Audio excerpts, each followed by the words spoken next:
ऋषिकेश, इस बार हम देख रहे हैं कि अरविंद केजरीवाल को खूब जोर लगाना पड़ रहा है। इससे पहले 2 चुनावों में नहीं देखा। धर्म की बात उन्होंने कर ली, अब जाति पर वो आ गए। फ्रीबीज तो साथ में वो लेकर चल ही रहे हैं, उससे काफी उनको बेनिफिट होता है।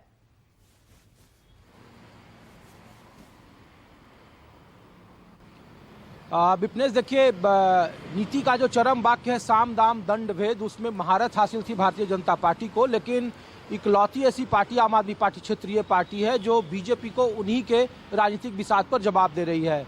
इसमें कोई दो राय नहीं विपनेश की हाल के दिनों में कैलाश गहलोत के भारतीय जनता पार्टी में शामिल होने के बाद जो जाट वोट बैंक हो, उस पर भारतीय जनता पार्टी का दबदबा पहले के मुकाबले ज़्यादा दिख रहा है। सांसद कमल सहरावत को देख लीजिए, प्रवेश वर्मा को देख लीजिए, कैलाश गहलोत को देख लीजिए, मुकेश अहलावत को देख लीजिए, और जो 8 सीटें हैं, 5 सीटें कैलाश गहलोत को छोड़कर अब 4 सीटें शायद आम आदमी पार्टी के पास है। तो बावजूद इसके आम आदमी पार्टी के पास वो उस तरीके का कोई बड़ा चेहरा नहीं है, इसीलिए वो जाट आरक्षण की बात कर कम से कम इस बात का कंफ्यूजन पैदा जरूर कर दिया है जाट समुदाय के मतदाताओं के बीच में कि जाटों का असली जो हितैषी है वो सिर्फ भारतीय जनता पार्टी नहीं है, आम आदमी पार्टी जो उनका वोट बैंक हो वो बचाने की कवायद है। और जाट चूंकि हमेशा से दुखती डग रहा है, आप देखिए जयंत चौधरी को पश्चिमी उत्तर प्रदेश में लाया भारतीय जनता पार्टी ने, लेकिन लोकसभा में उस तरीके का प्रदर्शन नहीं कर पाई जैसा उन्हें उम्मीद था। हरियाणा में देख लीजिए कि हरियाणा में भले ही भारतीय जनता पार्टी की सरकार बन गई, लेकिन जाट और एंटी जाट का माहौल था।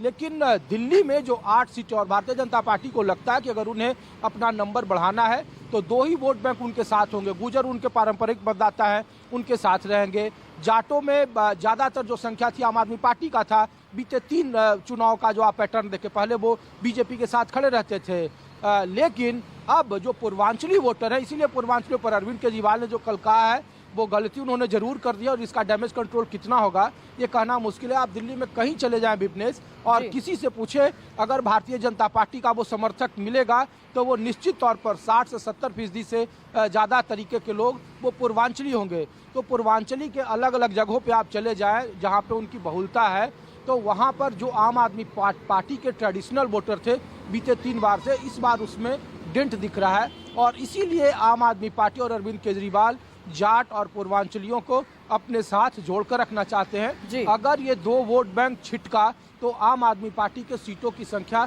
निश्चित तौर पर कम होगी, और भारतीय जनता पार्टी उन सीटों पर अच्छा प्रदर्शन कर सकती है जहां जाट निर्णायक मतदाता है, और वो संख्या 8 बताई जा रही है।